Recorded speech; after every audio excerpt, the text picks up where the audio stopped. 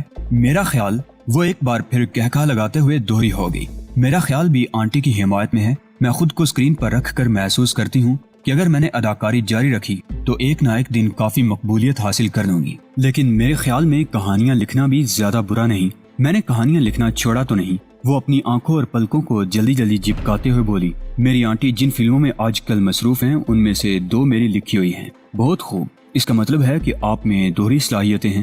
میں نے اس کو داد بھری نظروں سے دیکھتے ہوئے کہا، اور وہ تحسین آمیز انداز میں مجھے تکنے لگی۔ میرے منہ سے اپنی تعریف سن کر اس کے ہونٹوں پر مسکراہٹ بکھر گئی۔ اس کی نیلی نیلی آنکھیں میرے وجود کو بے وجود کرنے لگی۔ اس کے شفاف چہرہ، لمبی گردن، گلابی رنگت اور نیلی آنکھوں کے اوپر چھائے ہوئے ابرو میرے حواس پر قابض ہونے لگے۔ کیا آپ ویسٹ منسٹر تک میرے ساتھ چلیں گے؟ ہم کل جرمنی چلے جائیں گے، ہو سکا تو آج کی شام میں آپ کے ساتھ گزاروں گی۔ اس کی آنکھوں میں ایک چمک لہرائی اور مجھے یوں محسوس ہوا جیسے میں نے 17 سال تک اپنے آپ کو ایک بھرپور انگڑائی لینے سے روک رکھا ہے۔ میں اس کی اس التجا پر انکار نہ کر سکا۔ یوں بھی چوہے بلی کا کھیل کھیلنے اور پولیس کے ہاتھ لگنے سے زیادہ بہتر یہ تھا کہ اس مغربی لڑکی کے پہلو میں گرفتاری پیش کی جائے۔ یہ دل کے معاملات تھے جن پر عقل غالب نہیں تھی۔ ابھی تھوڑی دیر پہلے میں اپنی محسن جین کو اسپتال لاتے ہوئے اپنی گرفتاری سے ڈر رہا تھا، اور اب اس جادوگر حسینہ کے جال میں پھنس کر اس کے ساتھ جاتے ہوئے مجھے اپنی گرفتاری کا کوئی خوف نہ تھا۔ اب کے حال سے نکلے اور سیڑھیاں چڑھنے لگے۔ وہ میرے آگے آگے تھی اور ناچتی ہوئی سیڑھیاں چڑھ رہی تھی، اور میرا ہر قدم سیڑھیوں سے الجھتا جا رہا تھا۔ اس آن لڑکے کی آواز ہال کے نیچے سے گونجی اور میں فوراً سمجھ گیا کہ وہ کیا کہنا چاہتا ہے۔ میں فوراً دوبارہ سیڑھیاں اترا اور ہال میں اتر گیا۔ میری توقع کے مطابق لڑکے نے میرے سامان کی طرف اشارہ کیا۔ میں نے کوٹ ہیٹ اور اسٹیتوسکوپ کا ایک بنڈل سا بنا کر کاؤنٹر پر رکھ دیا اور لڑکے سے کہا کہ میں جلد ہی اس کو واپس لینے آؤں گا۔ لڑکے کو مطمئن کرنے کے بعد میں دوبارہ سیڑھیاں چڑھ کر سڑک پر آ گیا اور ادھر ادھر دیکھنے لگا، لیکن وہ امریکن حور شمائل کہیں موجود نہ تھی۔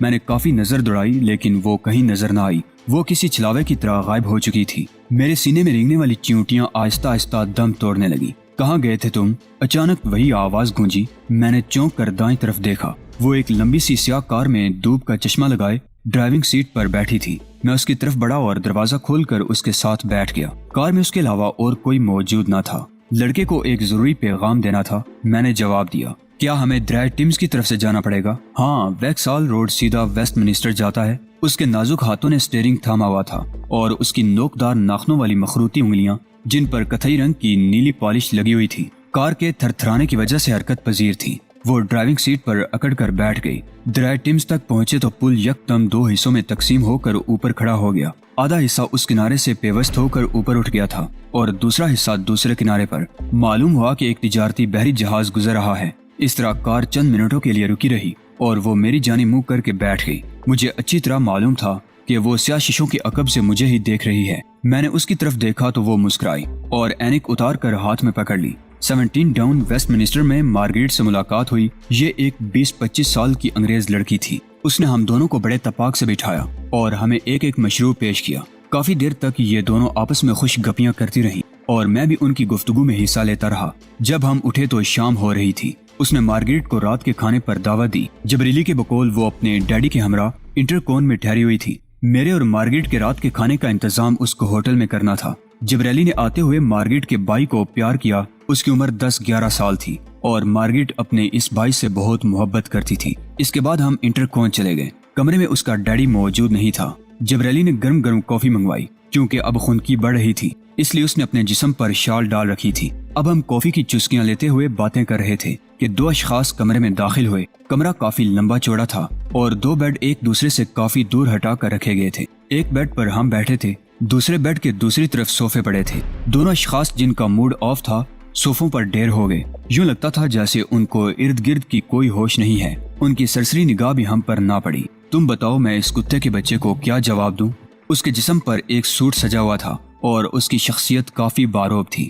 بعد میں پتا چلا کہ یہ جبریلی کا ڈیڈی ہے آپ اپنی طرف سے کچھ بھی کہہ کر انہیں مطمئن کر دیجئے۔ میں آپ کو یقین دلاتا ہوں کہ 1-2 روز میں اجلاس کی پوری کارروائی بھی آپ کی خدمت میں ارسال کر دوں گا اور اس پاکستانی کو بھی زندہ یا مردہ ہر حالت میں پکڑ کر ادھر بھیج دیا جائے گا۔ دوسرے شخص کی آواز ابھری اور میں سر سے پاؤں تک لرز کر رہ گیا۔ یہ وہی آواز تھی جس نے میری تلاش کے احکامات جاری کیے تھے۔